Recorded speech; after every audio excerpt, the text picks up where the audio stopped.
All right, I think we're live. So, welcome the two people that are watching at the moment. This is a Masculine Geek Rogue Saturday broadcast because we can. Where did I put that banner? There we go. Sweet. So, how you doing, TJ? Wyatt, I am rolling. Fantastic. Right now I'm drinking coffee, but we'll get to the hard stuff in a second.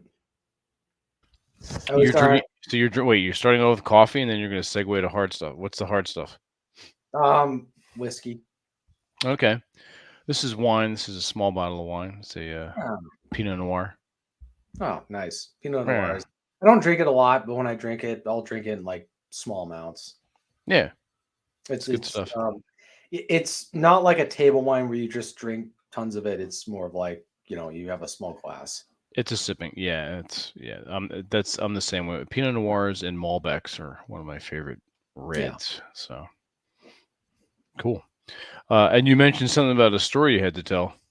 Yeah. So make sure I got the right one.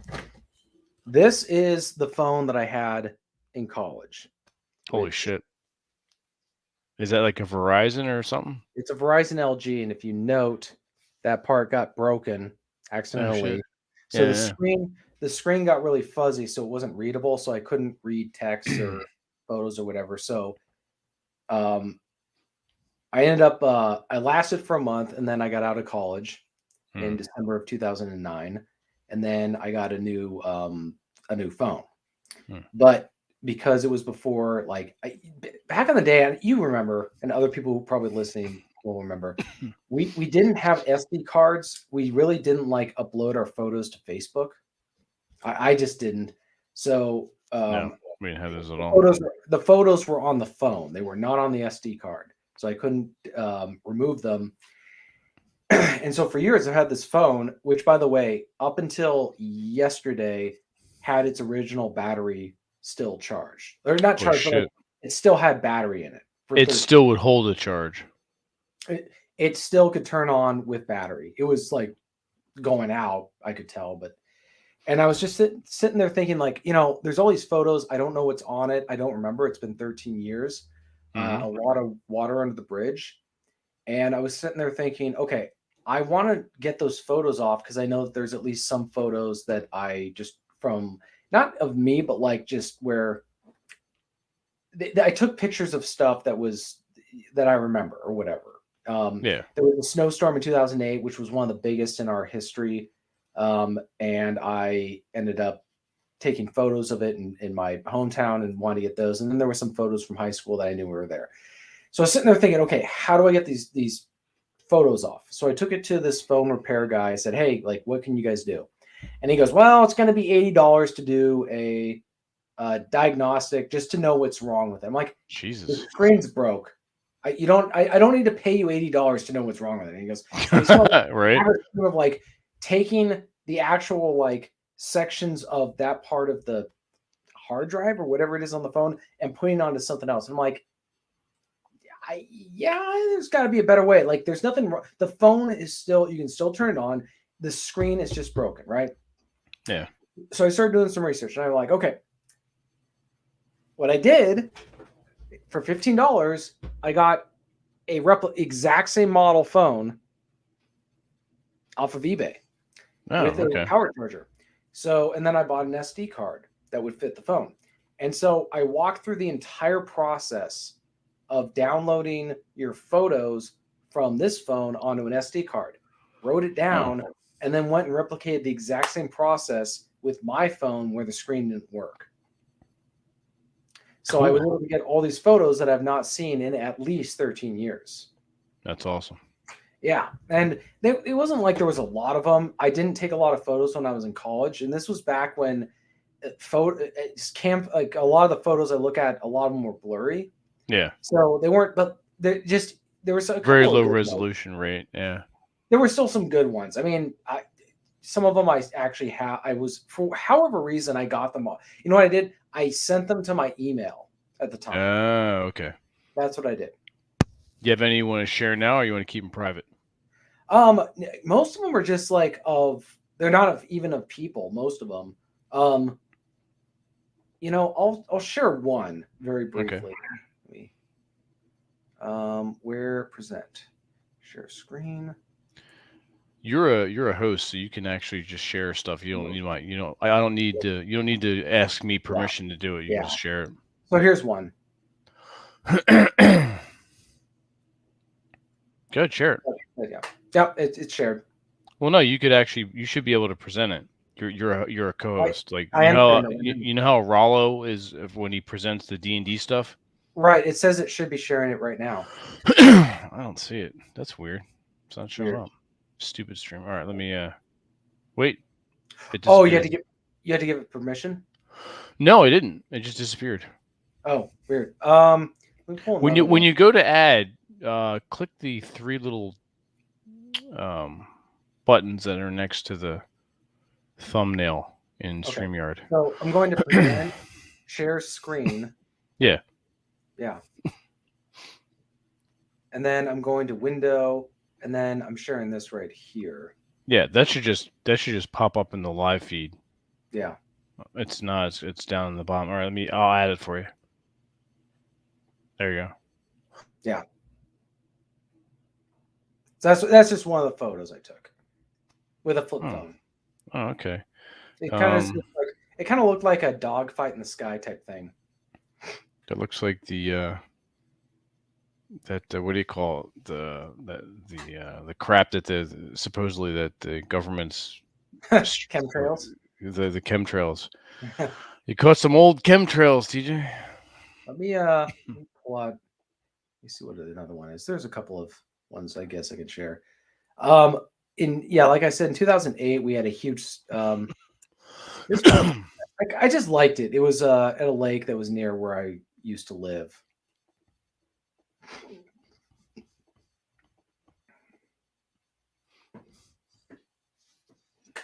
It was just, kind of that's cool photo. Looks Another like one I in did. The Pine Barrens. Yeah, I actually used the one I'm about to show was from I used it for a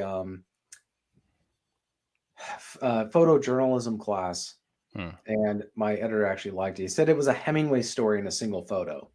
Nice.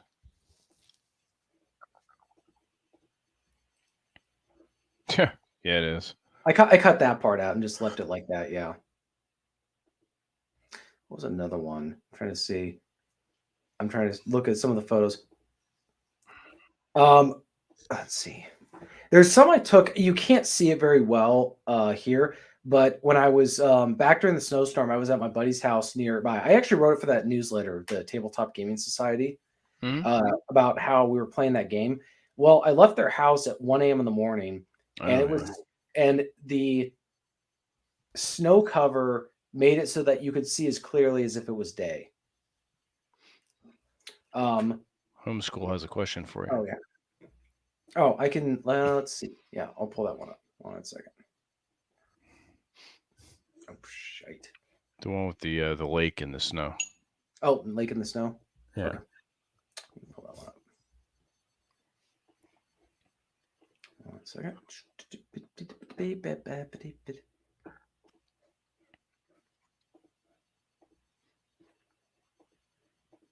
Yeah, that was it's called Larson Lake. It's in Bellevue, Washington. Okay. The blue of that lake is amazing. Yeah. Is that fairly remote, or did you have to travel to get there, or is it close? This is what kind of I lived in an area where there was so much urban but wildlife nature stuff intermixing. If Vince, if you ever come over to I know I bashed the Pacific Northwest and all that. No, I'll come out to visit you. Absolutely. Yeah. Bellevue, it was a great city to live in. I really miss. I miss what it was. It's not what it used to be. But that was kind of the. Let me look up. Don't forget to add the snow one too. Yeah. Well, I'll show another one that showed how crazy it got. Here, I'll show this one. So this was outside my house at the time. This is how much snow we got. Where is it? Yeah. Holy shit! It's like a foot and a half. Yeah. And we're like right next to the ocean, so or not right next to the ocean. Sorry, we're at like sea level. Shit. So That's like yeah, here. We're 56 feet above sea level. yeah, yeah. So for us to get that much snow was kind of crazy. It's like a foot and a half right there. Yeah, trying to look at some other good photos that I got. Just trying to look at some of them. Yeah, these are all photos I just pulled off of my phone. Yeah. Oh, I'll show this one for people. So I tell people that I lived in a shack. Oh My last, yeah, that I was taken aback by that one. yeah, How small that was. yeah, that was a house That right was there. fucking TJ's first house. Hey, you had a garage. No. The one on the left is the house. Oh, the one on the left. Wait a minute, That's not the the. house. Well, That's why are you focusing on? Wait, I know. Hang on a second. The one with that. the deck or the one that's in the middle? The one in the middle was the house I lived in. Yeah, I know, but you had and that garage No, wasn't yours. there was no garage. Oh, it looks like yours.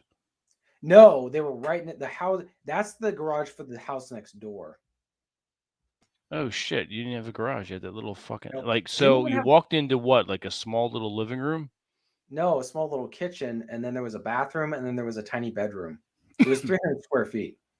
So there was a kitchen, a bathroom, and a bedroom. Yep. Holy shit. Yeah, it was tiny. Was that the one you told me that the walls were paper thin and you like froze in the winter? Frost on my side of the walls, and then also she would not rent it to me unless I physically entered it and was willing to rent it. She said that everyone else had turned her down. The fuck? It's Yeah, like that's like a little hovel. yeah, it was like $300 a month. Well, that's not bad. I mean, for what it was, I mean, you could get in a nice apartment there for two. This was back in the day, but for $250 a month. So, yeah, That's a steal. Holy shit. I mean, yeah. Now it's now it's a steal. I think I'll show this photo for people. They might enjoy it.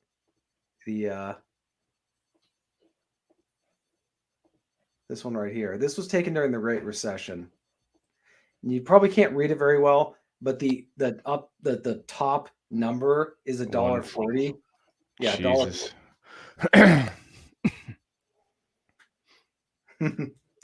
Yeah, gas was cheap. That's right, homeschool time. All masculine geeks are Renaissance men, whether they want to be or not. That is us. Trying to see if I have a couple. I mean, I've got these other photos of like I took a bunch of photos of my college dorm room, or not dorm room, my fraternity house. But yeah, nothing. Oh shit! So How old were you? I was like 22. Jesus. Here's another one. This was of the same lake when it was completely frozen over. Holy shit! Is that the same? You said that's the same lake? Yeah. All right. Did you walk out on that or no? No. It was frozen like we're talking thin. Okay, like a couple, yeah, quarter inch or something. Yeah, it doesn't look it just all that. it just never gets that cold. No. Trying to see was there any other good ones we had? There's a photo of my crappy Buick Century, but yeah, this is kind of a funny one. This is from this is from high school. Oh yeah. Yeah, it doesn't show much. I just thought it was funny. It was me. This is the gym is on the other side of that chicken fence. Okay, is that your legs? Those are my legs. Yeah. What, you just resting there? Yeah, we were all stretching before going to work out. I just thought it was funny. That is pretty funny. Oh yeah, thanks, man. Appreciate it. Trying to think of any other photos I got here. I got one. So that one is problem is some of my photos they were taken when the phone was closed, so the cameras wasn't the same quality. It was like much smaller, but yeah, that's cool. This is there's some pretty funny ones. So this is from high school. Let me see if it.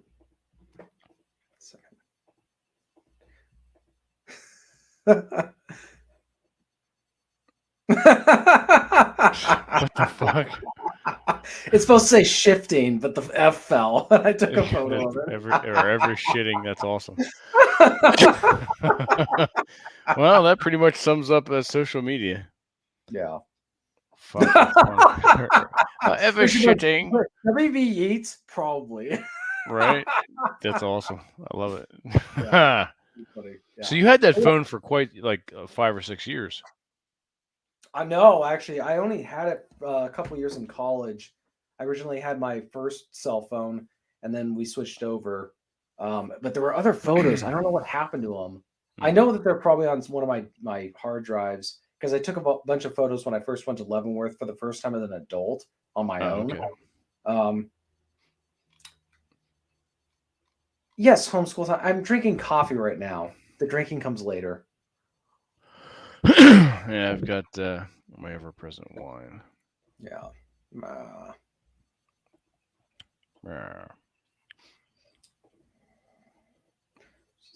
That's cool though. Yeah, it's just funny how like then I came across when I was this when it's kind of inspired that was I was doing a bunch of house cleaning. I was taking out stuff, and I was also like from my closets going through papers, and then I was also going through some of my hard drive external hard drives for just organizing stuff, and came across my journal from 2008.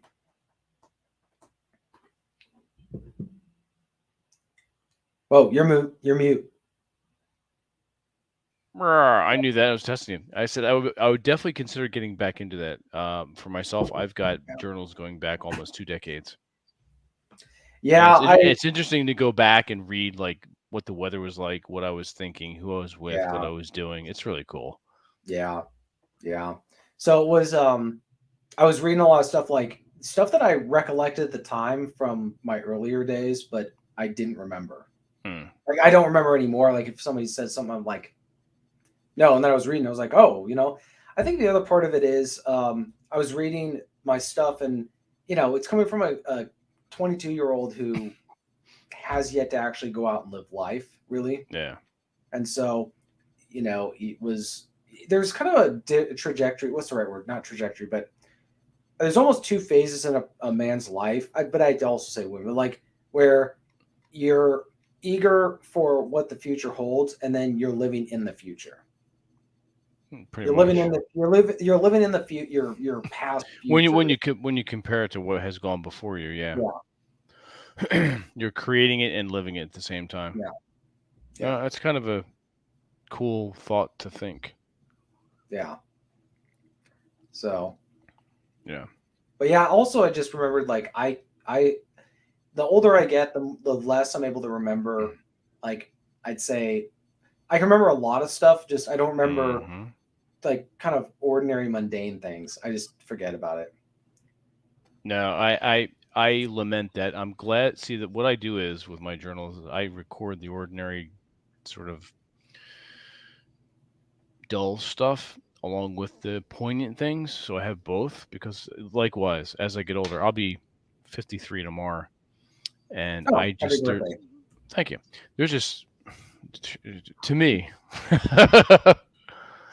there's just stuff I know happened, but I can't remember detail. Now, the good thing is, I had a VHS camcorder, and I began recording adventures that I took with my friends, shore trips and camping trips going back to 1991. So I do have those, which is cool. Yeah, let me actually. Where is it?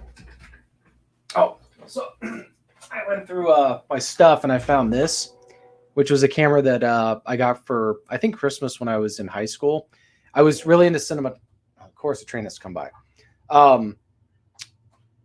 That's cool. I remember those. Yeah, I was really into cinematography. I actually found a bunch of my old high school videos. I'll have to show. I don't have a problem showing them online, but I'll just show them to you first, Vince, privately. They're funny, and they'd probably be funny to show. I'm not in them because I was filming them, and doing all the special effects. So, Exactly.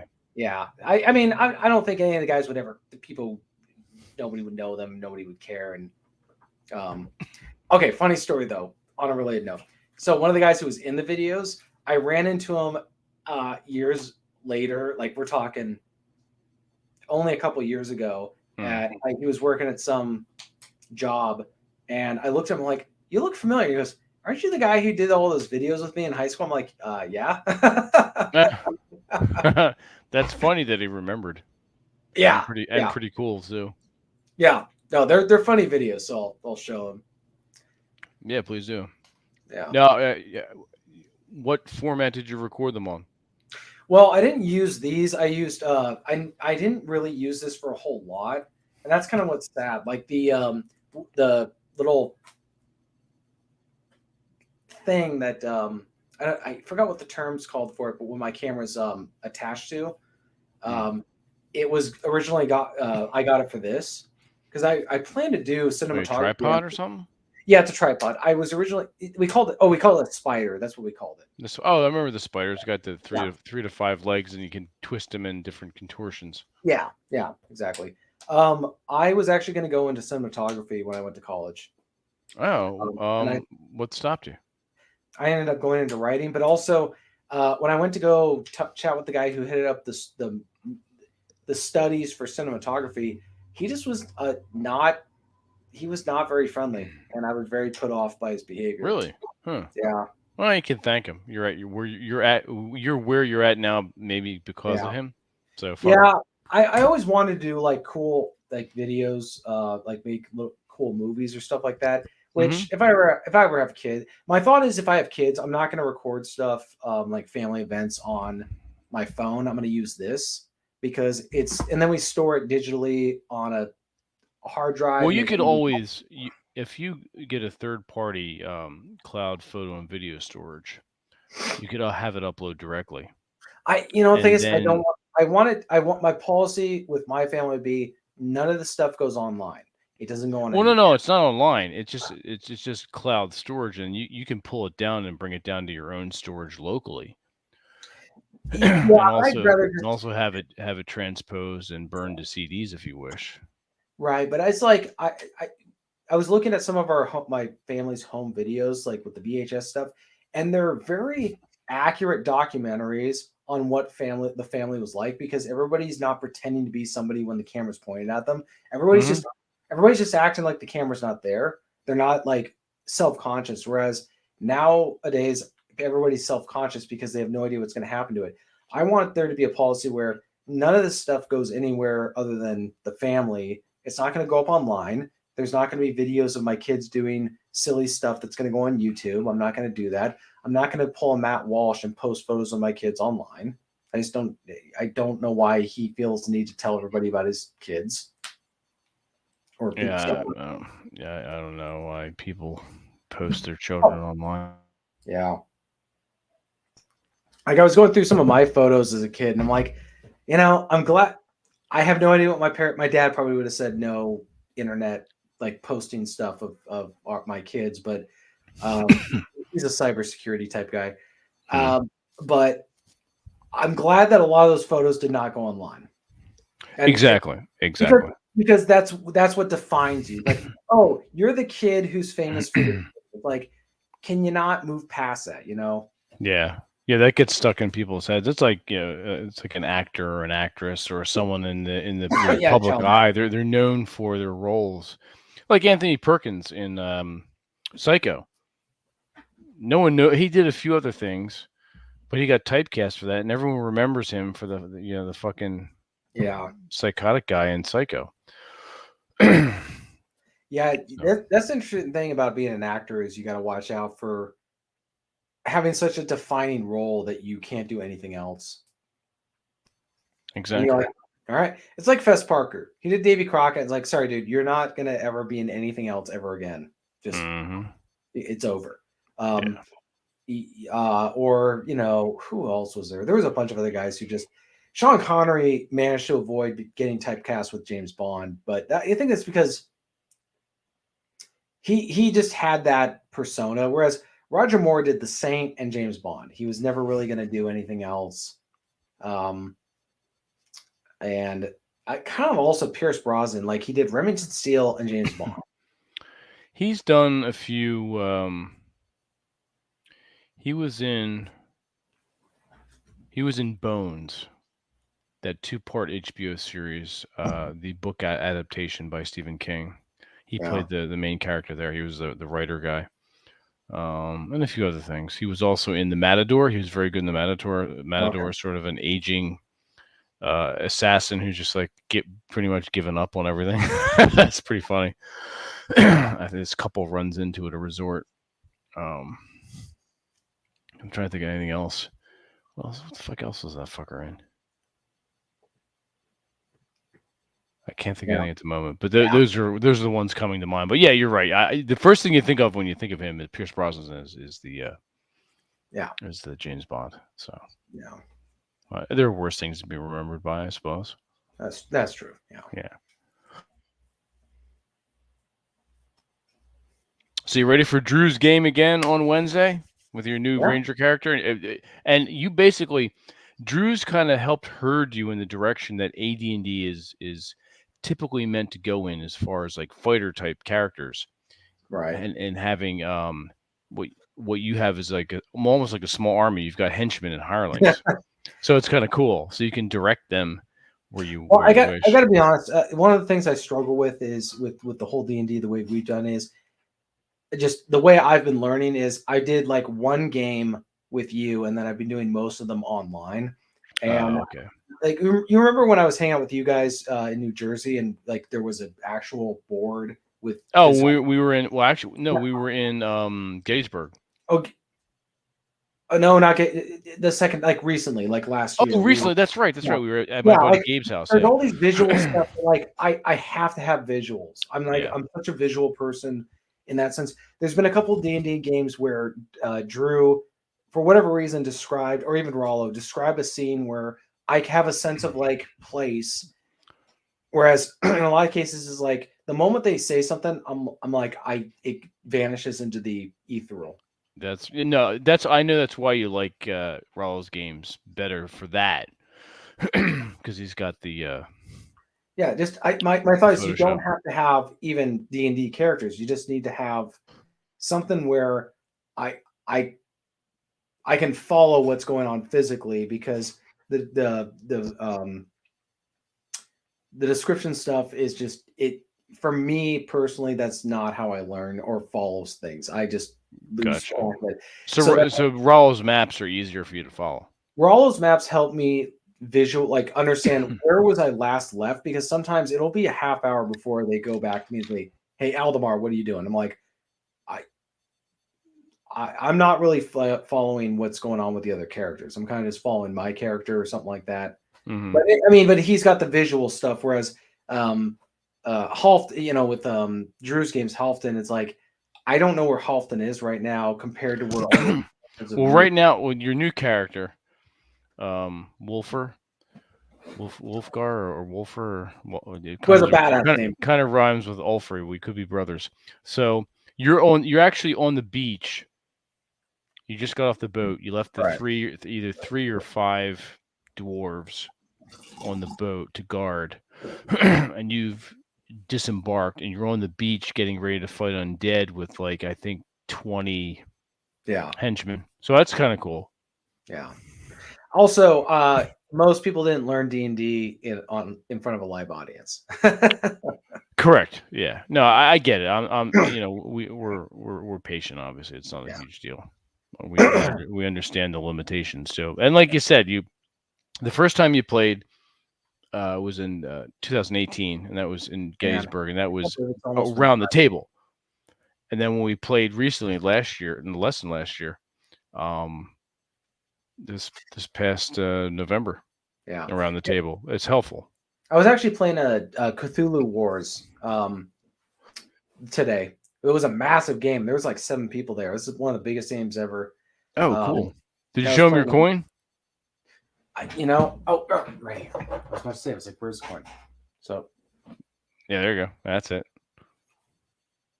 My friend is actually who we have the games at his house. All right, that's it. Yeah.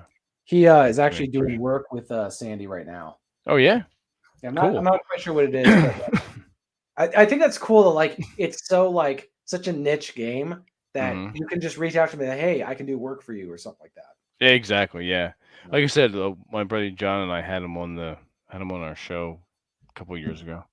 Yeah. So that's cool. I've been really wanting to get we used to play Bang, which was a spaghetti western card game. Oh, Think of yeah. like Mafia but with cards, and it's Clint Eastwood western film. Yeah, yeah. And we used to play it. My friends and I used to play that. We're talking like 20 years ago, and which makes me feel really old. But like I feel like no time has passed Hmm. because I ran into one of them. I'm like, you remember when we played that game of Bang for like 4 hours on New Year's Eve? He's like, yeah. We act like it was just yesterday. That's Um, awesome. but we also had a couple games that was like we had a lot of people playing, and it was really fun. You know, Yeah. uh, I don't know. I feel like that stuff you can't replicate that online, and also it's like so much better than a lot of even video games.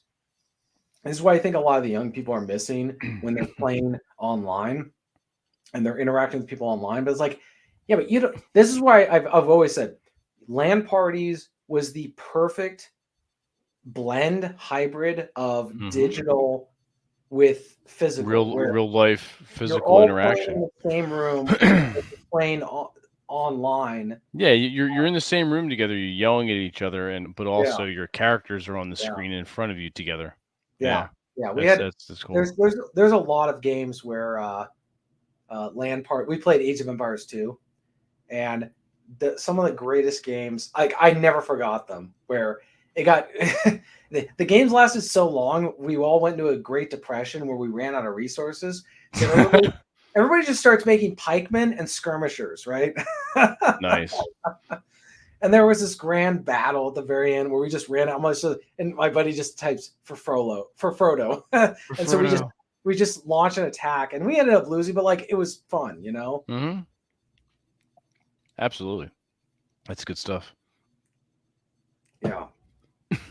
I mean, if I ever had kids, I'd be like, yeah, we're gonna play tabletop games, we're gonna play card games, I'm gonna show them how to use a phone and like technology, but I'll just tell them like, just avoid it if you can, because it's an addiction. And it's a way to like avoid It dealing with. really is, and it's designed to be that way. Yeah, that's where I Yeah. was realizing with my smartphone. I was thinking like I'm gonna take this flip phone. I'm gonna turn it into an MP3 player. Just put music on it because I have the SD card, Hmm. and then just play music when I'm in the gym, so I don't have to have my phone with me. I'm gonna get a Garmin navigator for my car, so I can, if I don't have my phone with me or my phone dies, I can still find my way around if I have to a place that I've never been to before. But I'm also probably going to get an actual flip phone for calls and texts. I'm moving away from that stuff because everything's being consolidated. The internet's being consolidated. All the stuff that we rely on is being confined to a single phone, a single device. And I Yep. think it's not good for us. And it's just, I want to have my phone with me if somebody calls me or texts me, but I don't want to have it as a distraction. I want to be able to go online with a flip phone. I just don't want it. Yeah. I don't want everything to be a convenience. It's curious with the novella I wrote for the the anthology Hmm. was part of it. Not to spoil too much of it, but there's a elder council of this outpost on this remote planet, and one of their tasks is deciding what are we going to allow to be imported into our planet, into our outpost, like Hmm. technology wise. Like, is it going to eliminate the need for certain people? Because if it is, we don't want it. We It's like want having a fresh start and determining what you need and what you don't. right. And so the Yeah. question is, does it make certain people here unnecessary? We don't want it because Yeah. ultimately not relying on each other means you don't value each other, and if we don't value each other, we're not going to survive. We're going to Yeah. rely on technology, and technology fails you in a way that technology doesn't have an incentive to stay alive, right? Compared to Gotcha. human. Maybe I need to put that in the actual Put it, manuscript. write that shit down. I was Oh, did you get the email that I sent with? I did. Did you like the cover? I did. My only thought is had one of the aliens to getting shot by the little space marine he put in there. That's the only thing I would add is like, No, just send that to me and I'll forward that to okay. him. That's a dude. That's just a rough draft, and that was badass. Yeah. Oh yeah, I love it. I think it's gonna be great. And I was thinking, for the follow up, I was thinking a couple things. I can either put some of my unpublished Amos Cavendish short stories, Please do. Yeah. or I could for the sequel to The Legend of Frenya, which I've not written. I was thinking I could make that shorter and then put that in. Yeah. I just haven't decided whether like I've had people tell me, family members say, you got to include the original characters from the first book. But I was thinking for the second book to make it, that was more of like, it would appeal to a young boy. Like it's a book I would give to my son and say, read this book. Like you'll love it. But I want to write a character who's in his 20s and he's like, it's not a coming of age story. It's a almost like Princess of Mars, where he's there's not a lot of character development in the pulps. Like they're not. Yeah, it's pulp is essential. I mean, well, let's back it up. Pulp is both a physical entity and a style. So pulp goes back to the late 1800s, right, and then going into 1900s with Street and Smith. And pulp was the actual pulp paper. It was cheap to produce. So that's where the word pulp comes from, the actual paper. Now the style of pulp stories is they're quick, they're easy to read, they're punchy, they're witty dialogue, and all action. Each, which is what TJ and I have tried to do with each of our chapters, all of our books. Every chapter almost ends with a cliffhanger. It keeps you on the edge of your seat, keeps you moving forward. The characters there's a little bit of development, but it's very, very minimal. And all the development comes from the action. So that's pulp. right. So we're coming up with the Masculine Geek Pulp Anthology, which will be released later this spring. We have a book cover designer who is very professional, quick to return emails, and is amazing work. And that's just a comp design, a draft line drawing with pencils. Fucking phenomenal. You guys are going to love it. It's worth it just for the book cover alone. But the stories are great. So we're going to be publishing one of those old school pulp style anthologies every year. So look for that. But yeah, I was blown away with the yeah. I thought you did a good job. I like it. I just wonder for the sequel to The Legend of Frenya, do I have new characters or do I take the old ones? The problem with the old ones is like I feel like their story's been told. Like there's nothing. Well, if you feel that, TJ, do new ones. Yeah, I would. You could do like a flashback or like a memory thing, but go forward with new ones. I almost see it like Narnia, where there's new characters going into the same world in different ways. But like this guy is going to be a guy who he's an adventurer. He's always looking he's kind of the opposite of Jed from the first book, where he's in his 20s. He knows himself. He's just like yearning for adventure. It's not a coming of age. There's no like moral crisis point. It's just straight pulp. It's like John Carter. There's no moral crisis point with John Carter in the first novel, the first Princess Mars. He's just doing. He is who he is, and it's playing out in the story. Exactly, you learn about who he is through the action. Yeah. So I want to do that I want a character where he's like just kick ass, take names, whatever. I just thought it would be interesting to have that, but also what else do you say about those characters? His story was he was trying to find himself. He found himself. That's it. Like there's nothing else to be said about him. There's no exposition. There's no like 50-page backstory. Yeah. Some people can get away with that. I mean, it depends on what it is. Like, I I was reading. prefer pulp writing because of the action and the easy flow and not getting bogged down in exposition. Don't get me wrong, I love Tolkien, but if you read Umberto Eco's The Name of the Rose, Yeah. that motherfucker's a beautiful poetic writer, but he'll spend 9 pages describing a fucking door. And like I can't I can't do it anymore. When I was younger, maybe I don't know, maybe I had the Well, patience. well, it's also the different kind of story where this is the one where the main character is he knows himself, he's certain of himself, he's very much driving the plot. Yeah. Whereas with Jed in the first book, he's kind of like discovering himself. I don't want that to be the second book. And also his story, it's kind of like with Star Wars, where Star Wars was about Anakin Skywalker, be like the Return of the Jedi was the end of that story. Now they could have gone with the authors in the 90s did a great job expanding the universe. They should have done that. They didn't do that with the movies. But I feel like because of the way that the book ended in my book, where he meets the girl in his own world, it's like, okay, that's it. Like he's accomplished what he's because I was reading the sequel to Tarzan, and it's very clear like Burroughs was pressured to write a sequel. It's not a bad book. I appreciate it. At the same time, does not have a coherent plot. It's just a pulp story, which is fine, but he's just all over the place on some stuff. And I enjoyed reading it, but it's kind of, you have to have, what's it called? Suspension of disbelief. Yeah. With anytime you're reading anything or going to the movies, you need this suspension of disbelief. Yeah. That's why some people don't enjoy stuff the way they could if they did that. So like with Kara and Jed in the first book of my book, which if you guys have, if people who listen to this have not read, The Legend of Ferenya, The Twilight Kingdom, you can find it on Amazon.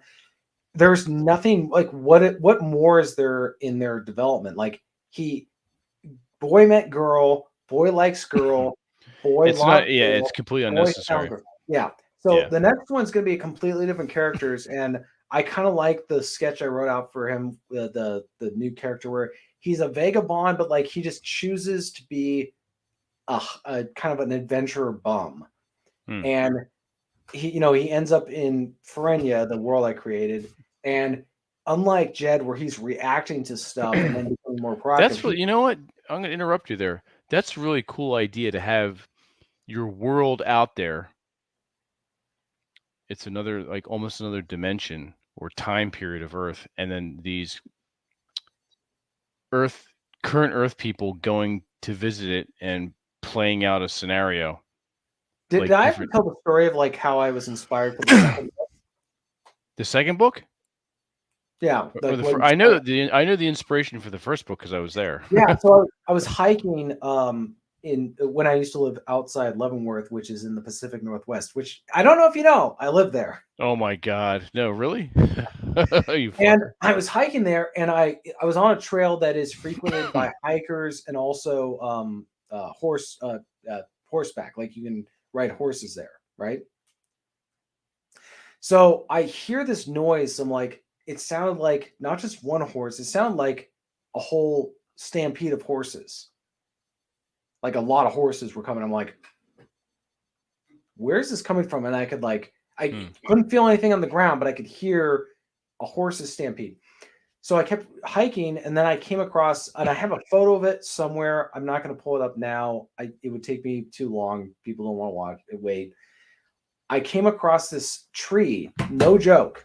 The trunk was split where two sides were on opposite sides of a stream that was running underneath it. Oh, shit. And the stream sounded like horses galloping. That's really cool. And so I thought for this book, what if this guy's out hiking, because he's a hiking bum. He hears horses. He sees the tree. He goes underneath it, and he's transported back into Ferenya. I love it. Where there are horses stampeding, and there's an action scene. Like this takes place within the first couple pages. Dude, that's fucking cool. Now, did you write that already?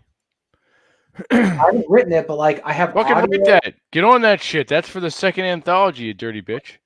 I have Yes. so it's called, so the sequel is called, I already come up, so not to spoil too much of it, but so the first one was called The Twilight Kingdom. The second one's called The Sorcerer's Bane. Okay. And the villain, kind of like the heroes, are the opposites of the first book. The villain is the opposite, where Gran Caliga from the first book is this big, imposing, assertive, Kind of hulking dude, yeah. hulking dude, but he's very honest about who he is.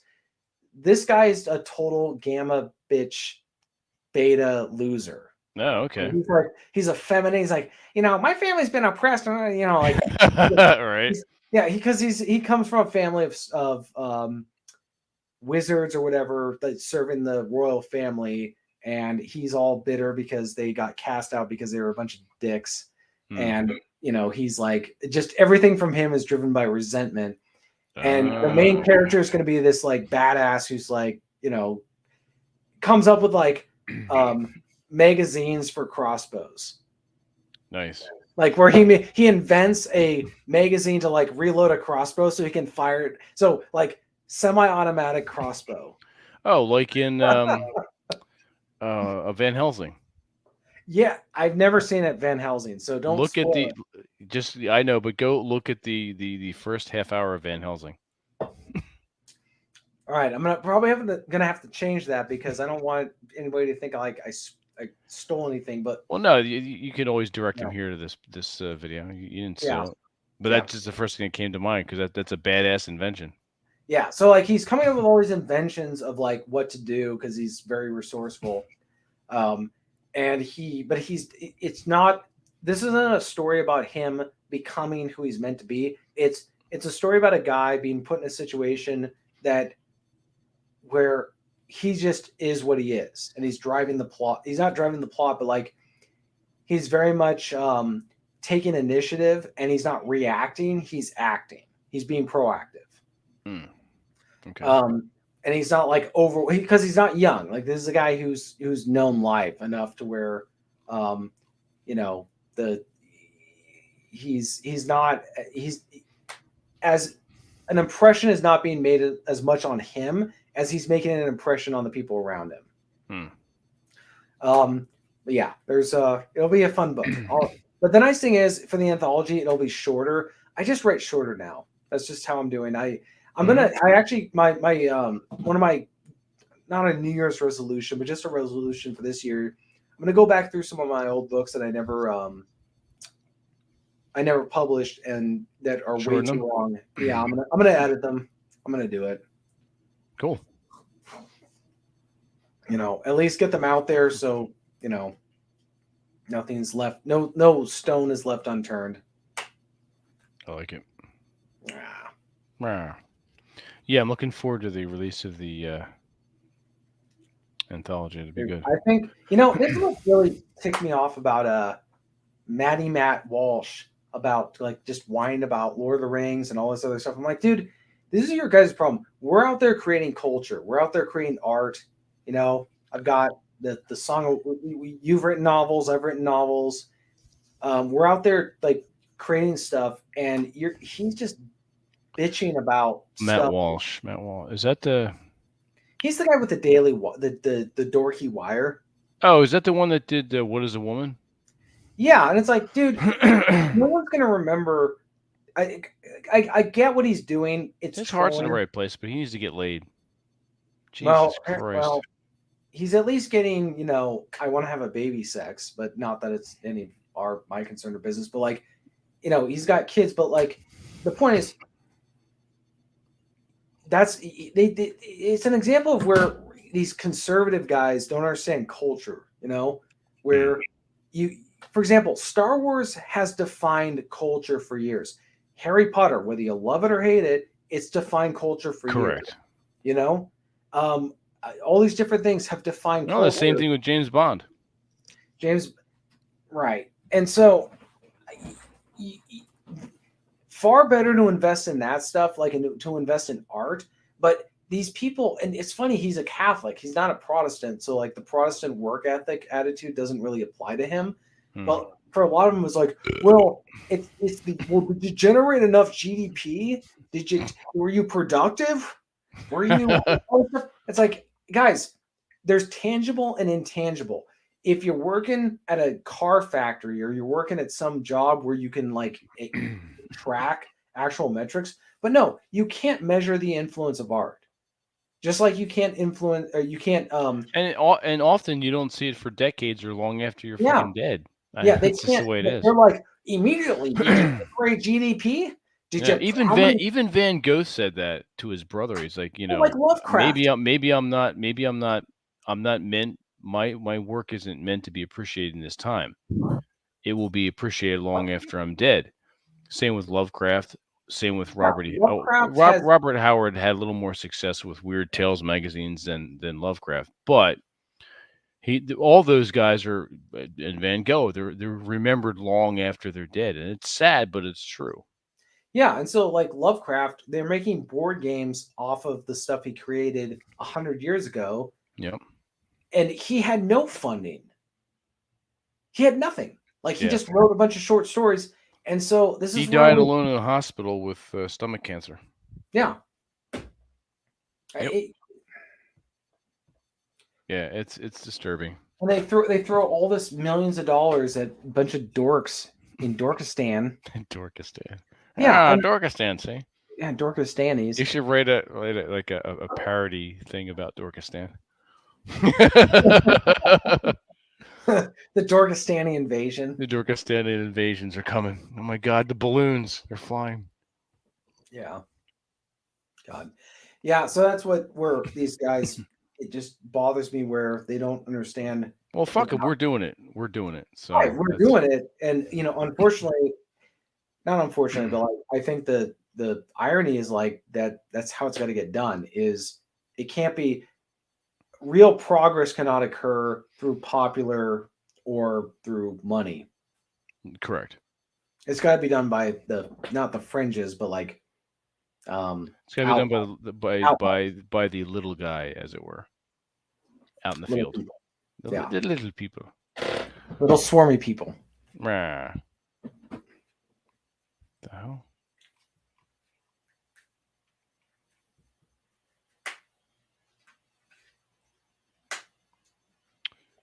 I just responded to Governor Megatron on Twitter. Well, he said he's concocting killer intro vids in my mind for the governor's fireside and roundtable videos. And then so I responded, fireside. I said, now you're just ripping us off.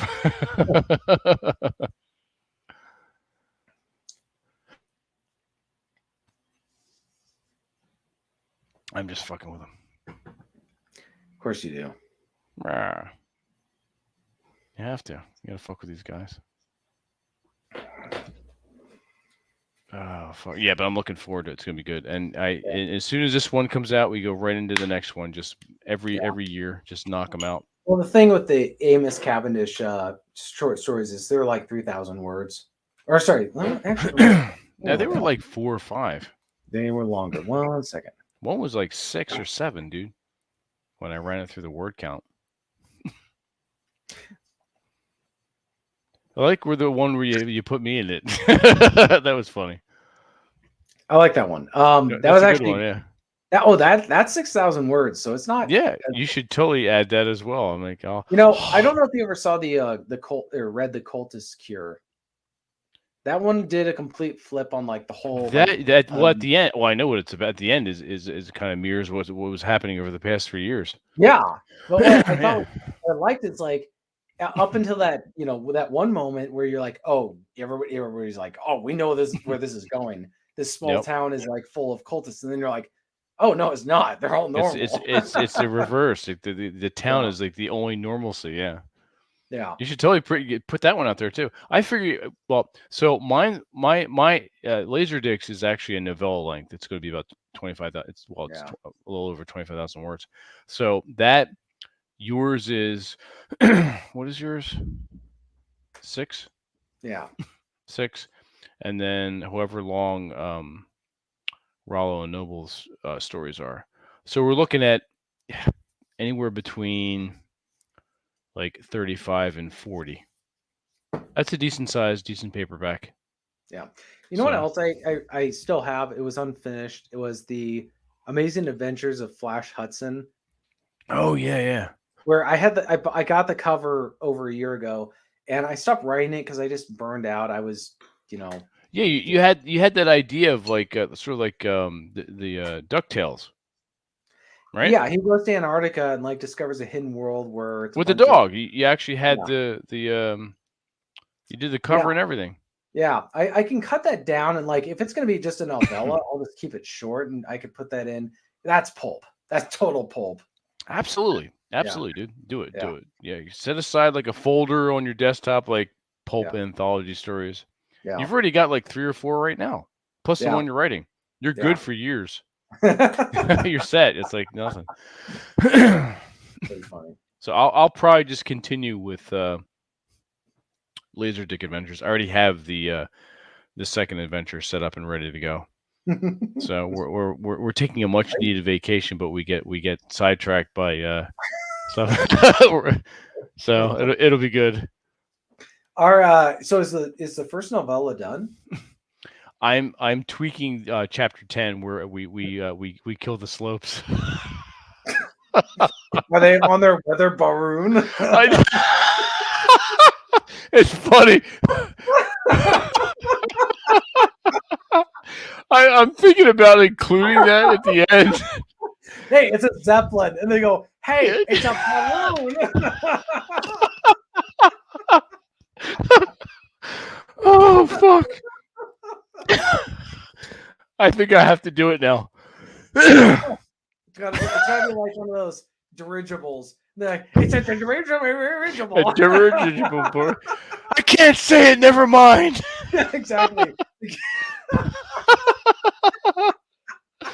Oh fuck! A redder maroon.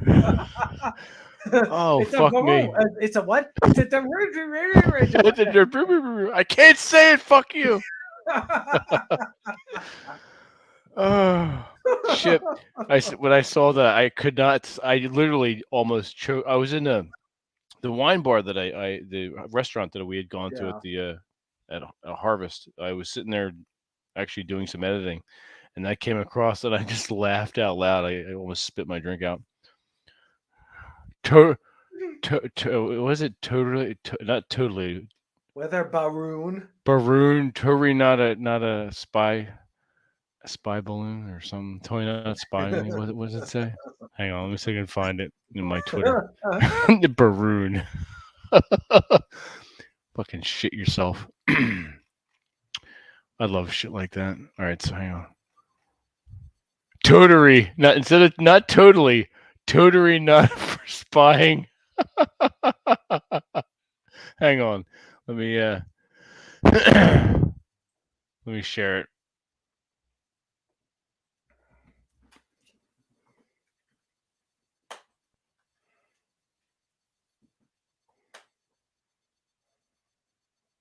Yeah, trending weather balloon. Joke. We are not a serious country. There it is.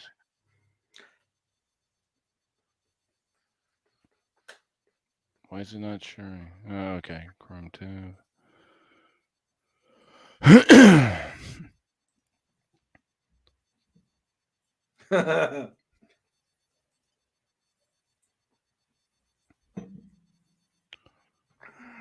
Fucking hysterical. Weather Baroon.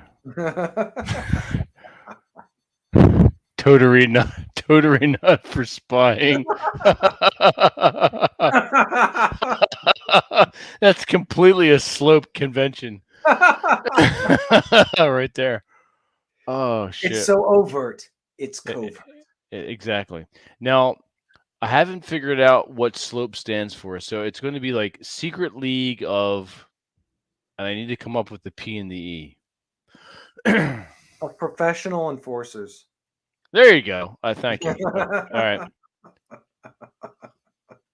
Or propaganda enforcers. Oh, there you go. Propaganda. Okay, we got it. So there we go. Thank you.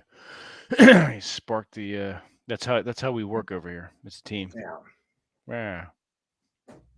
So it's going to be good. So I think what we should do is um get, because it's all going to be hard copy. All these anthologies are not going to be ebooks. Pulp is not meant to be not to be meant to be read. It's gonna be like this. Correct.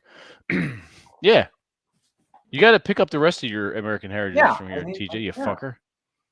I still got, they're in a pile on the floor over here. Well, I'll tell you. Go get them, you son of a bitch. So, yeah, so all of our anthologies will be paperback, possibly hardback, and I think what we should do is like order about 10 of them and have them all signed by everybody. Yeah. I mean, obviously one for ourselves, and then maybe as gifts, or we do like a giveaway or something. Yeah, I like that. It's good. Yeah. It would be a good idea. So yeah, it'd be fun. But yeah, I'm finalizing chapter 10. Then I'm gonna kick it over to probably to Nick for quick editing, and then I have a book layout person I have in mind. The same. All right, so our book cover artist was recommended to me by Mike Davis from the Lovecraft Easy. He also has someone he works with as far as layout, really good layout and design, and is fairly inexpensive. So we'll work with him as well. We got to reach out to him, and then yeah. So it's moving along nicely. I'm happy with our progress. Nice. Yeah. So every spring there'll be a new MG Pulp anthology released. So, what else you got going on this week? I'm starting to. What am I gonna do with my journal or diary or whatever we call it? Mm-hmm. Kind of just like trying to write down as much as possible about what's going on, because the last journal entry prior to now was 15 years ago. So I'm like, okay, here's all these things I remember that happened, and also just trying to give some perspective. But my plan is to write as much as possible. I guess I want to end every day with a journal entry as much as possible. Mm-hmm. As I told you privately, but like I kept a journal for a long, like several journals for years, and then I destroyed them because, just it was me trying to like just figure stuff out, and then I was like, okay, I figured it out, done. Yeah. Don't need to look at that stuff. But I mean, I kind of regret doing it. But water under the bridge. Mm-hmm. I think what I liked about these old journals is that they weren't reflections on anything. They were just me writing about just what happened. Like just this happened on this day. Yeah, that's. I mean, for the most part, that's what I do. I will sometimes throw in an anecdote or something I'm thinking about, or maybe contemplating. But yeah, it's recording the day, almost like a ship's log, so to speak. It's like the log of our lives. And yeah, I've been doing this since 2002, 2003. I think that's probably what I should do is just stick with this is what happened today. That's it. Yeah, I'll record the weather, maybe something good that I had, or an amusing anecdote or a thought. But for the most part, it's maybe a paragraph or two, and then I go to the next day. You know what actually works well, especially with the rollerball pens and the fountain pens I've been using. I use a computer now. We get a computer. Yeah, well, that's fine too. But if you're going to use physical, I really like sketch pads. Oh, interesting. Yeah, the ink, the rollerball ink and the fountain pen ink really take and soak up well with the sketch pads. I'm very pleased. So I filled up a couple of sketch pads with journal entries. So if you're going to go the physical route, you look into that. Then I go with there's a company they call Field Notes, and then the long-standing company going back to the Roaring '20s with Hemingway and Fitzgerald, the Moleskine notebooks with the elastic band around it and the pouch in the back. So Interesting. yeah, they're cool. They're good. And they make different ones. The regular lined, then they make the graph. I've actually gotten into a lot of graph writing. It's helping with my getting back into cursive and keeping everything straight.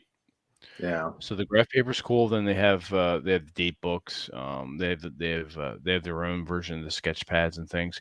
They also do themed. Moleskine will do themed covers. I have a Lord of the Rings one. They've had Star Wars, Harry Potter, a few other ones like that, like well-known movies and books and such, which I think is pretty cool. So, yeah. Ah, Aw. I'm gonna make myself an old fashioned. All right, go ahead. All right, TJ's making himself an old fashioned. I'm going to continue drinking this wine, which is very tasty. It's a nice ruby red color. It's got some good legs to it. A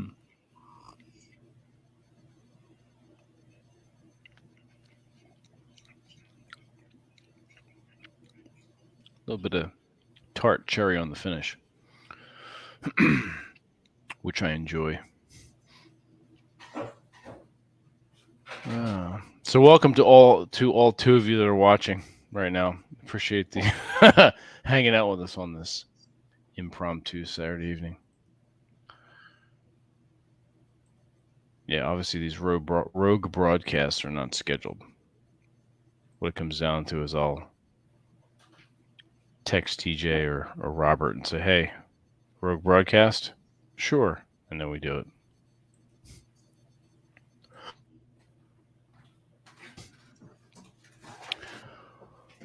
So I don't know how cold it is where everyone who's watching is, but out here in the Northeast, it's gotten down to, I think tonight it's going down to 9 degrees.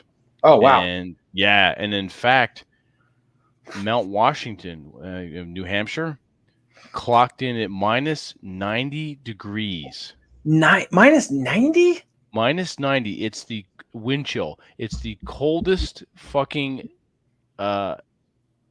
weekend on record in the American history. Yeah.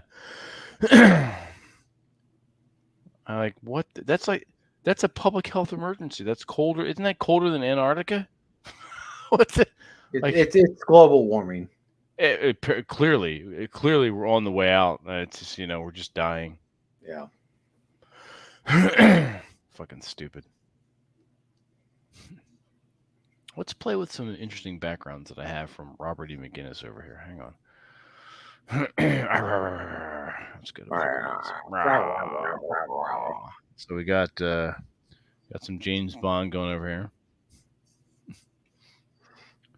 Got Private Eyes. We got a Western motif. There's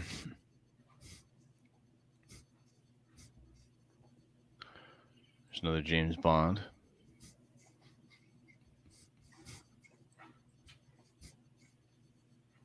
This one's cool. Chick with the typewriter in the book. Naked, of course, but you can't see it because we're in the way. So she's actually tied up in the barn.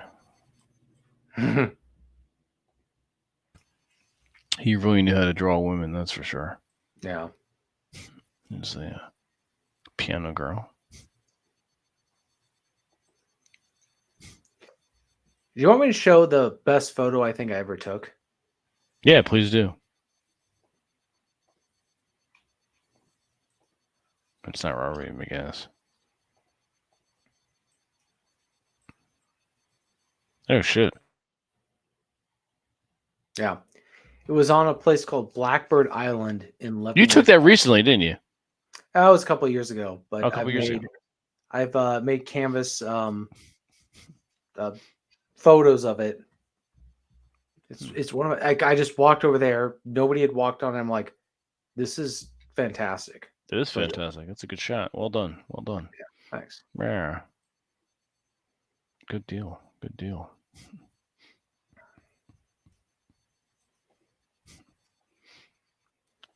Of course, that's my favorite Robert E. McGinnis painting. The dude with the cocktail surrounded by all the women. Yeah. Exemplifies the masculine geek quite nicely. There's a couple of good photos. Where are they? I'm trying to find them. But there were some good photos. Or painting or whatever. What are they called? They're not paintings. Illustrations. Yeah.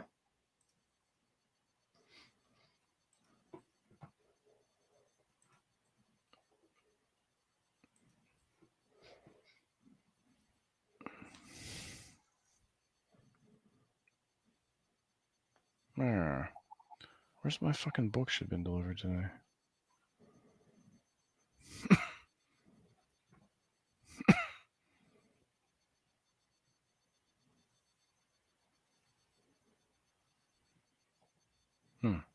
They lied. Hasn't been delivered today. Fucking Amazon shipping. Oh. Bastards.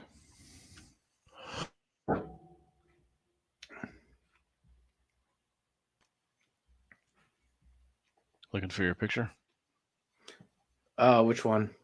I don't know. You said you're looking for a photo. Oh. What the fuck? Ah.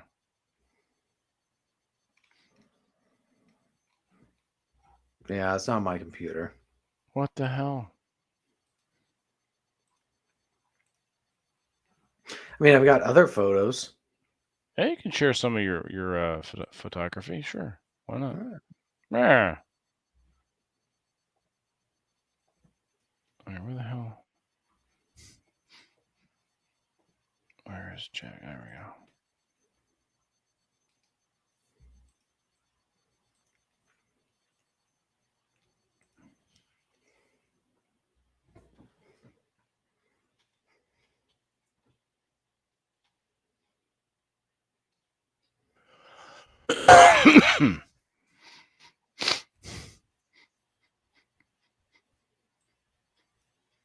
Okay, there we go. Oh, cool. Where's that at? It's I think it's Mount Defiance. Mount what? Mount Defiance. Defiance. I like it. Yeah. Okay. Cool. It's along. That's not the actual mountain. That's just the trail. Hmm. So let me show another. I'll show another one from the top. All right.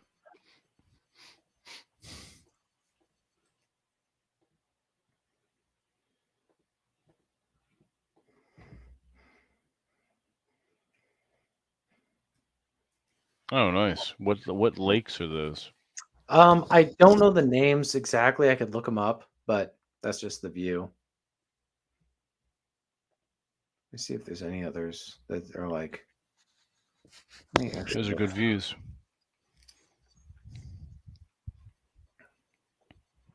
Let's see if there's.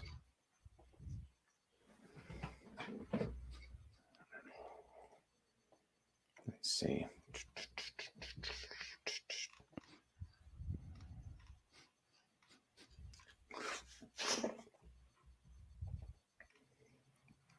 Oh fuck.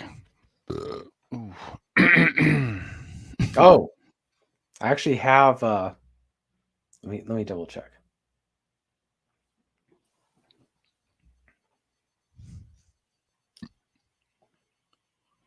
Let me make sure.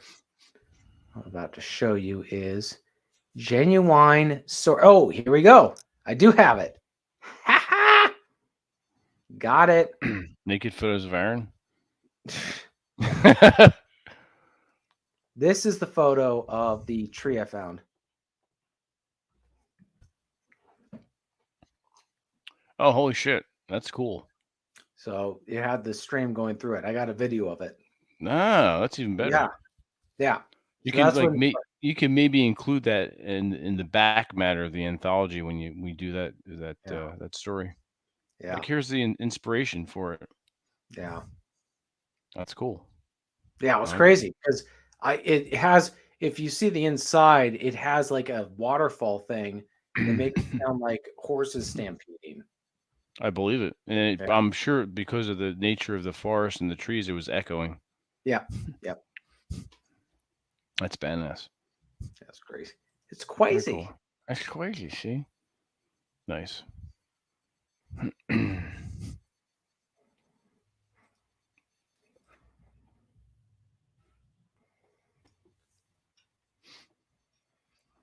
Let me see if I have any cool photos to share. Homeschool saying that the Tree Creek pick is worth money.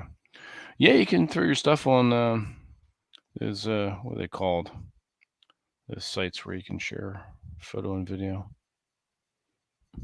I once shared a video of the snowfall over here by my apartment, and everyone was berating me for sharing it. Like, you should sell that, and people pay money for that. I'm like, whatever. I get it. It's kind of cool, but I don't do enough to really make a whole account with photo and video, specifically for nature photos. Let me take a look at my my PC and see what I have. Here's another one. This is from Icicle Ridge.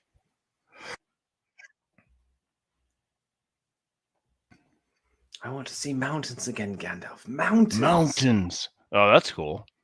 Yeah. That sky. Now, how tall is that ridge line?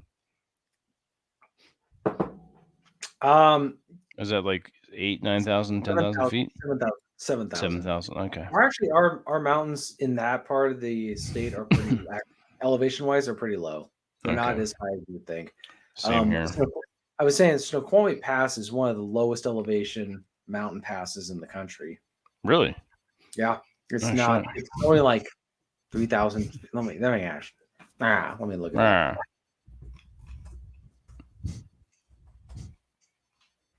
it. It's 3,000 feet exactly. Okay. Let's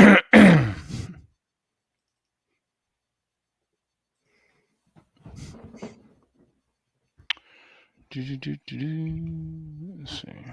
Desktop pics. I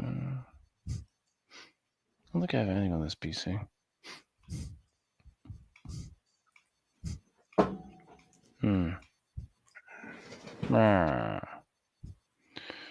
Maybe.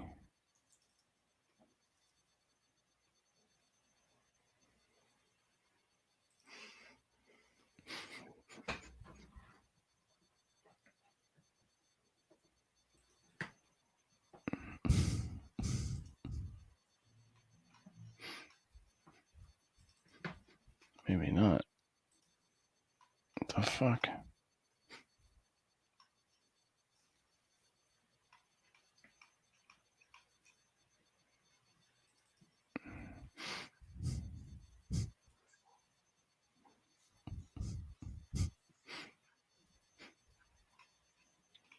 What if I should show these?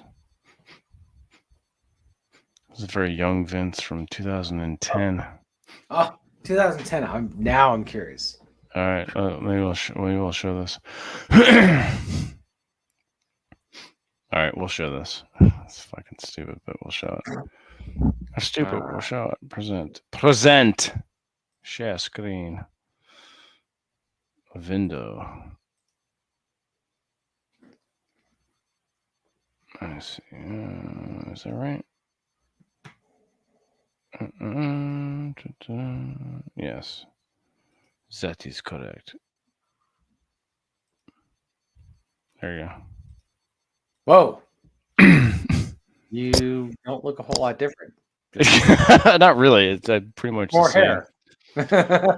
It's just longer hair, yeah. And that I had just gotten cut not too long before that. It was down to my shoulders. That was at the Eastern State Penitentiary. What did you do? A tour. Yeah. I saw what crime did you commit? I can't tell you.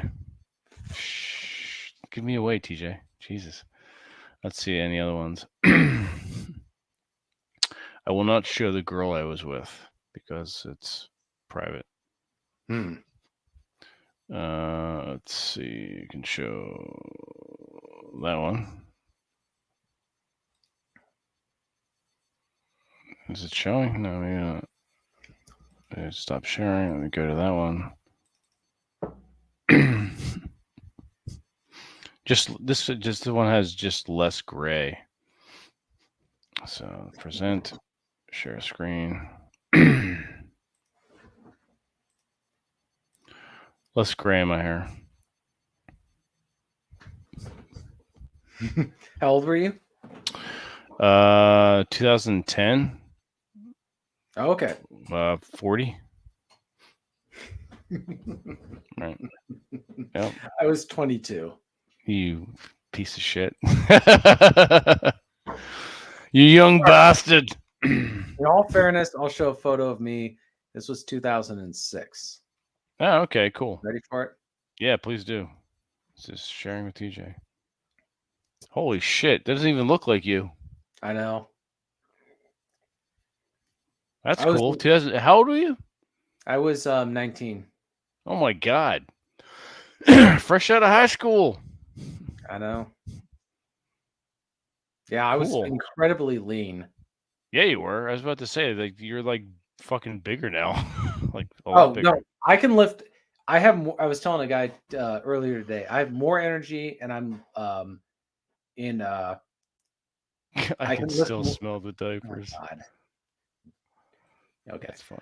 I can lift more than I could back then, and that's. Okay. But at the same time, I was like 175, and I had like no joke, like 5% body fat. Oh shit. Yeah. That's awesome. Yeah, I was in such good shape back then. Nice.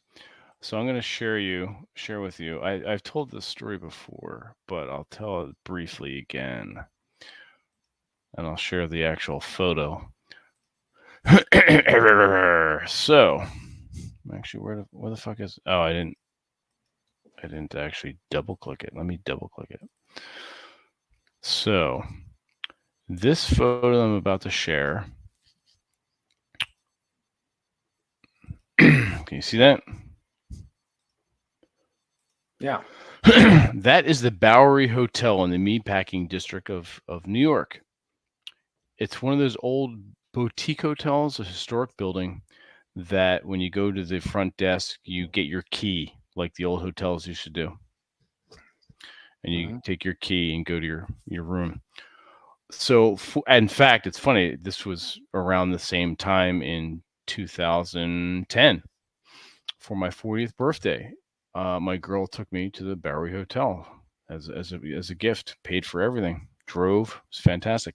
So, this is a hotel that is well known among actors and actresses. When they're in New York, they like to stay here. So I ran into Danny Houston with his girlfriend in the lift in the elevator, and we pretended like we didn't know them. I felt bad. I'm like, we're going to leave them alone. They're here on business, as it were. And then Uma Thurman was down here sitting there's a long couch. You see that long couch towards the back? Yeah. She was sitting there with glasses on and a scarf around her head, rocking back and forth, complaining about the wait staff not having her drinks and her dinner on time, and complaining of the heat and the cold. So there was a huge fire in the fireplace at the time. So she's backing her ass up into it. And my girl and I are just waiting for her to and the other the other wait staff are just like waiting in the background, waiting for her to just catch herself on fire. It was interesting to see these people in their natural habitat, and just regular people, but on the screen there's something different. But she was something to see, quite a spectacle. But a fun hotel. We were there for like Thursday through Sunday. It's kind of neat. Yeah, it was a good birthday gift. So Let me see. Anything else from that ancient time period of 2010? No, it definitely feels like another time period. Right? It really does. Here's me with longer hair, hiking in Maine. All right, so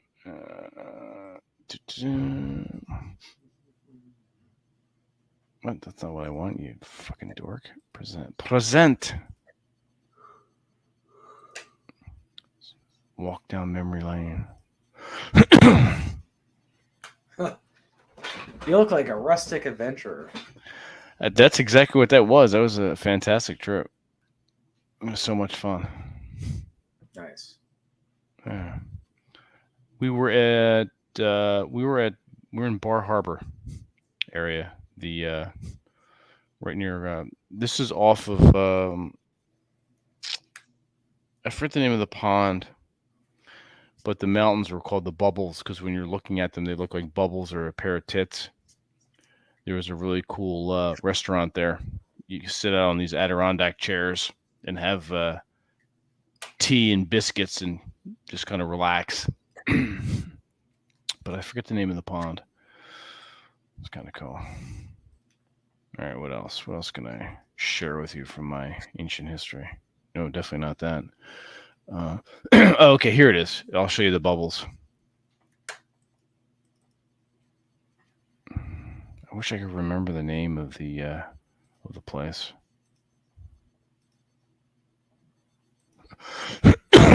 There's the teapots and the bubbles are in the background. The one where the person with the white hat off to the right, and the pine tree is covering it, but there looks like a pair of tits. So much fun. Yeah. And oh, here you go. I do have a picture of my long. This is a gift for one of my nephews. Actually, I got them the same thing. But this is me, and also in 2009, I believe. Was it 9? Yeah, this is December 2009. So we're going back, what, 14 years? Jesus Christ. Present. This is one of my old apartments. There you go.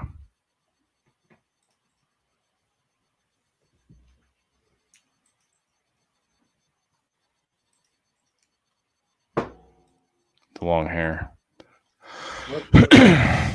That your girlfriend? Is that what? That's Yoda. Oh, sure. It's fucking Yoda. That's that was your girlfriend at the time. At the time, yes. No, my girlfriend was taking the photo, and that's a Yoda backpack. But that was my old gas fireplace, which is I didn't use it too much. I don't like gas fireplaces.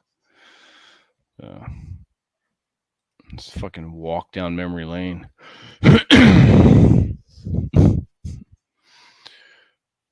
All right.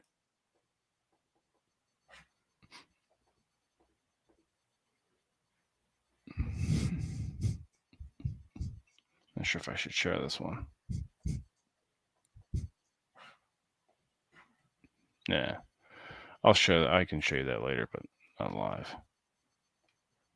Oh. That's a fun one.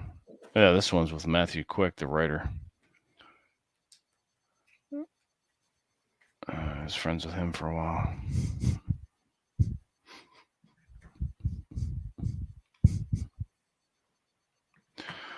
Oh, I could show you when I was in France.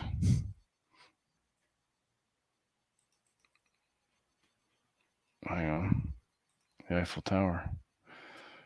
Present.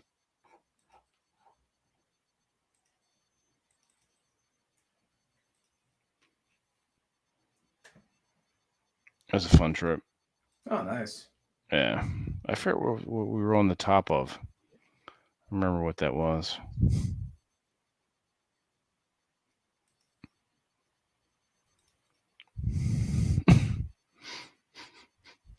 I think I'm on the river. We're on the Seine here too. Let me see if I can find it.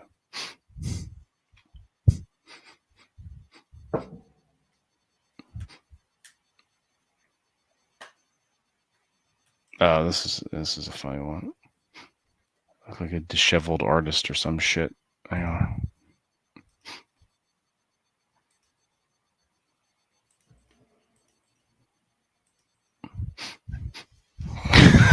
And I look pissed off. You know, you have that like, I'm like disheveled, but I'm a genius artist.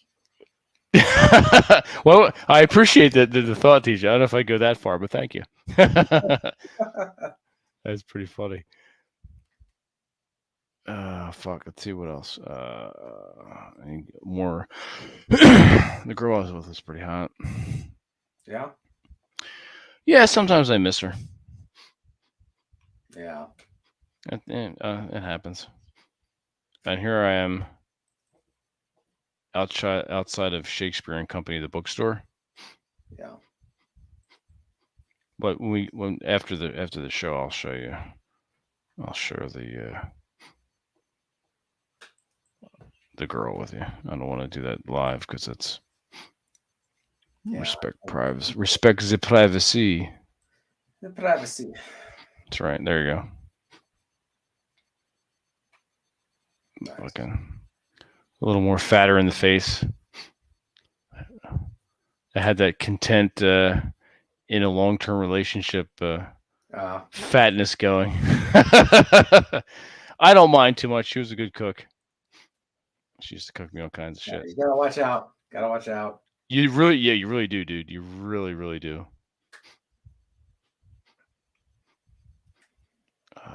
Let's see.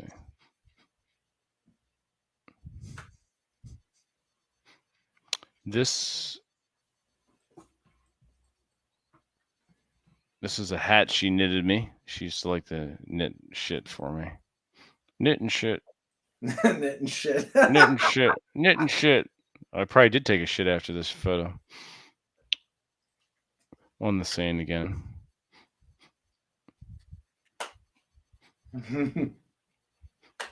I still have those glasses. They're like my backup. Nice. Yeah. What a memory lane this is. I blame you, TJ, you bastard. It's a good one, though. Yeah. Let's see.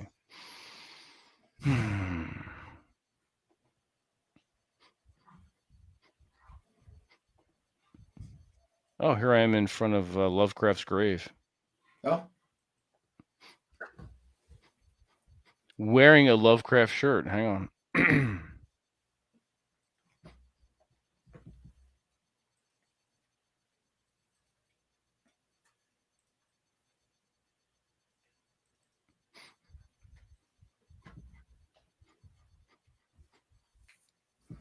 Nice. Yeah. You and James were into those long hair things. Yes. Yeah. It's something I always wanted to do. By the way, you will get a package on the 6th. Oh, yeah? Is it the tobacco? Yes. Because... All right. I will have my girl box it up and send it back out to you. Because right now I got Presbyterian. Oh, nice. Presbyterian Reformation. Oh, shit. I will be getting the Presbyterian Ordained.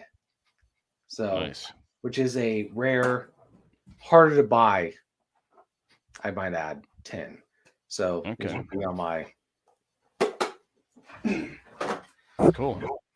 They will be among my collection. All right, fair enough. I'll share this one because fuck this guy anyway. Yeah. All right, so that's it was, I forget what that was, some kind of store, some kind of toy store. That was in Vermont, and that is Matthew Quick. He wrote the Silver Linings Playbook. Oh. So I was friends with him for a while, and then he became a huge douche. The fame went to his fucking head. Unfortunately. Mm-hmm.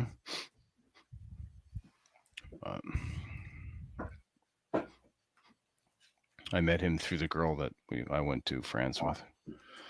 Yeah.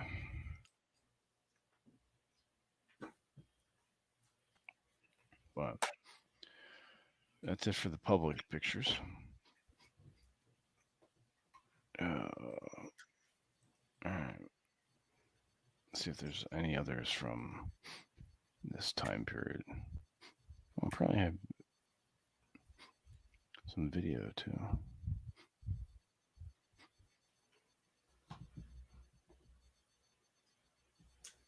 Maybe I'll show this one.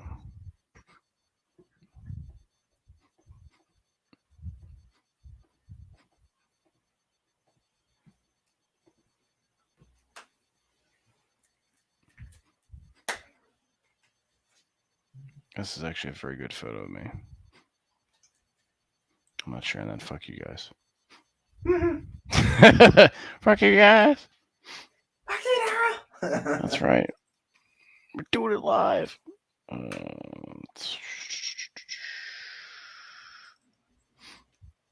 Folder's empty.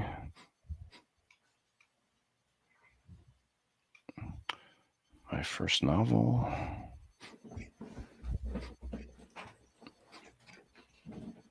Yeah.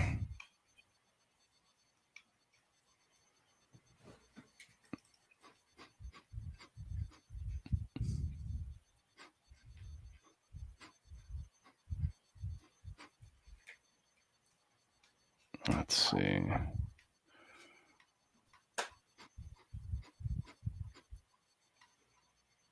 Oh, you want to see Al Capone's I've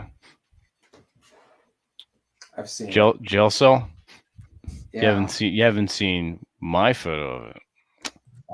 That's right. Share screen. You dirty bitch.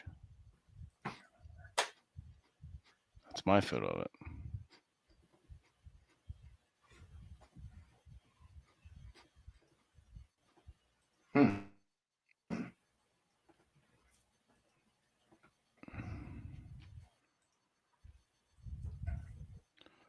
It was a good trip.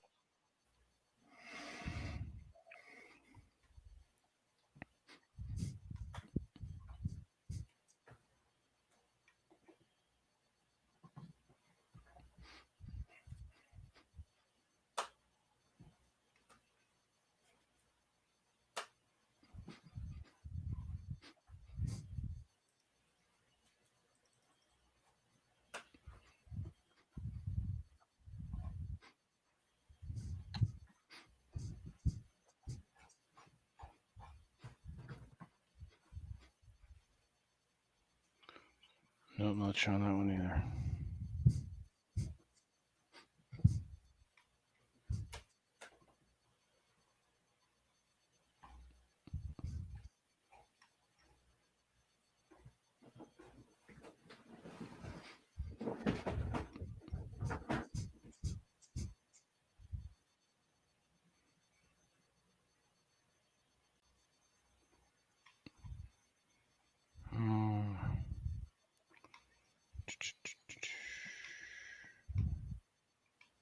And this is horribly exciting.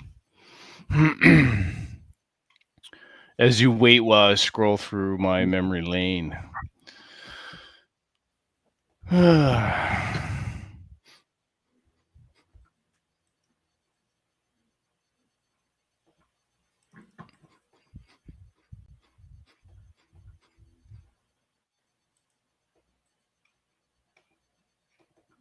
I'll save the rest for later. Oh man, I'm getting tired. It's almost midnight here on the West Coast.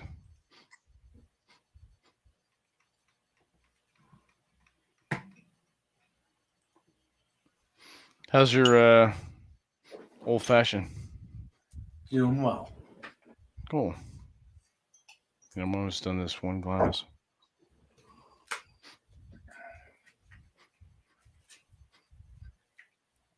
How's the weather out there? Cold and rainy. Rainy. Okay. Yeah. Is it typical this time of year, rain? Yep. That sucks. When do you normally get your snow? December. Really? Mm-hmm. Huh. Okay, that's different for us because we don't typically get too much snowfall in December. Usually we're getting it now. We had a light dusting about 3 or 4 days ago. Our first official snowfall, which is, I don't know, kind of unusual. January, nothing. Normally we've had 1 or 2 significant snowfalls, but it's very disappointing this year. Yeah. It reminds me of 2001 was a very warm year going into 2002. Very warm temperatures, unusually warm temperatures.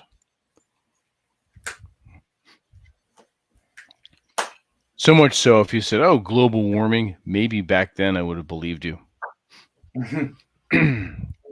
But nah, it's just an anomaly. It happens from time to time. Yeah. Ah. Oh shit! All right, gentlemen. A few people that are watching, and the people that are watching later, we're gonna sign off for now. So, this Wednesday we've got our game with Drew.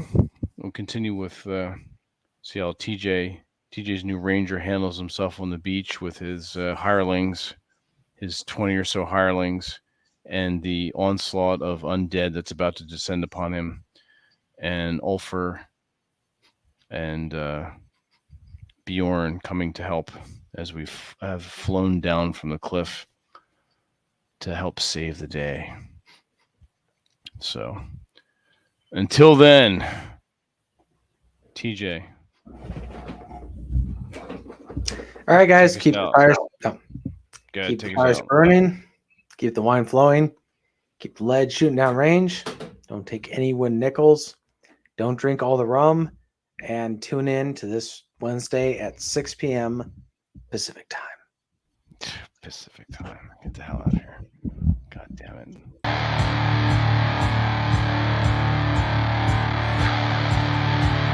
9 p.m. Eastern. You fucks.